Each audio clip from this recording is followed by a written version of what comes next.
Hello, Miss Charo.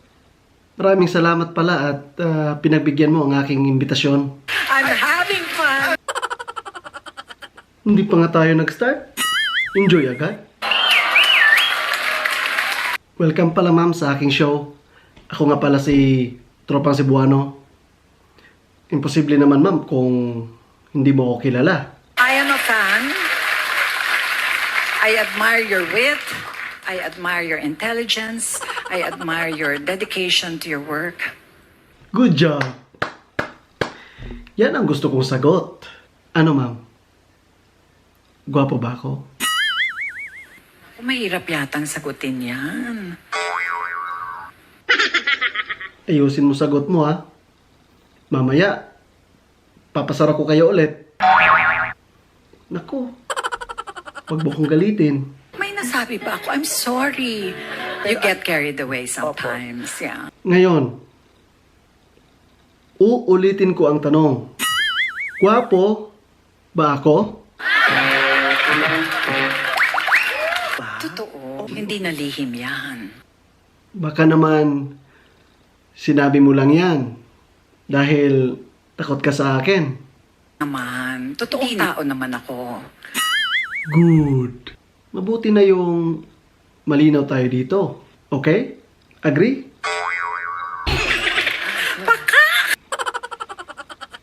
Ma'am, siya nga pala.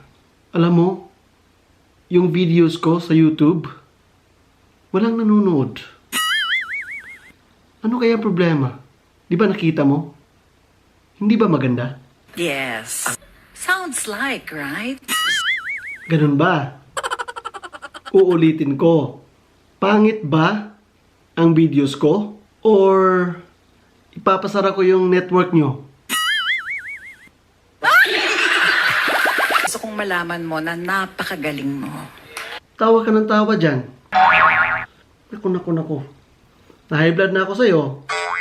Oo, relax lang. Relax lang. Hindi ako nangangaga. Siya.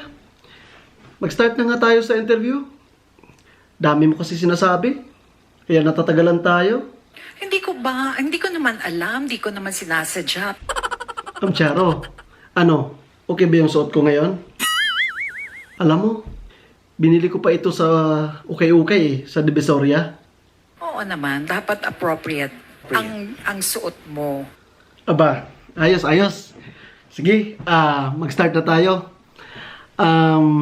Wait. Teka lang.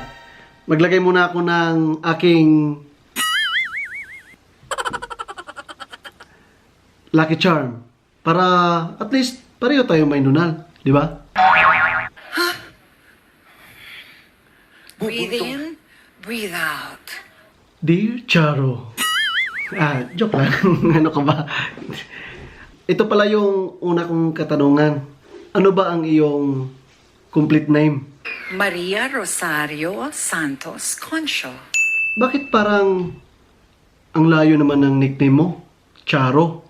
Bakit di mo na lang gawing Charito? Diba? Mas maganda pa yun eh. Kasi ang mga nicknames ng Rosario, Rosie, Rosita, Charot. Di ba boss ka sa network nyo? Teka lang. Lipat ko lang muna. Saglit. Dito naman. Baka pwede naman gawin mo akong artista. Chosera! Sige na, ma'am. Maganda ka naman eh. Tsaka, parang hindi ka nga tumatanda. Madlang people! Chosera ka ba? Chosera! Alam mo, ma'am, walang halong etchos yan. Tsaka, ang galing mo pa sa acting. Pwede mo ba kaming bigyan ng sample dyan? Marunong naman akong kumelavu. Yung MMK mo daw, kahit intro lang. Wait. I-play ko muna yung intro muna music. Okay, ready na? Lights, camera, action!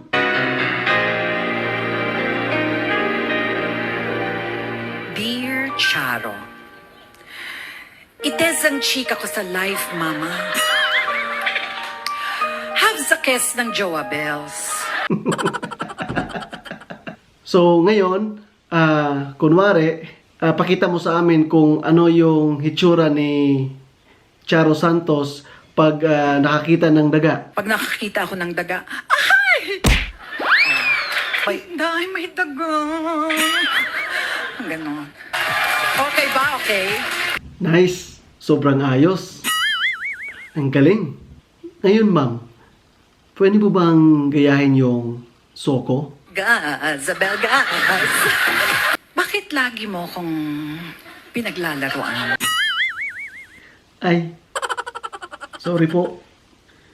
Nahalata niyo po pala. Kala ko kasi okay lang sa inyo eh. Masakit eh. Masakit. Ni hindi ka nga nagpapaalam sa akin. Ano po ba yung ibig niyo sabihin, ma'am?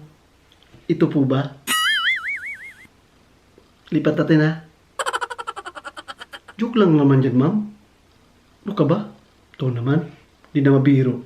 Huwag mong nililipat-lipat. So, yung tamang lugar ng aking nunal ay mahalaga. Huwag mong paglalaroan.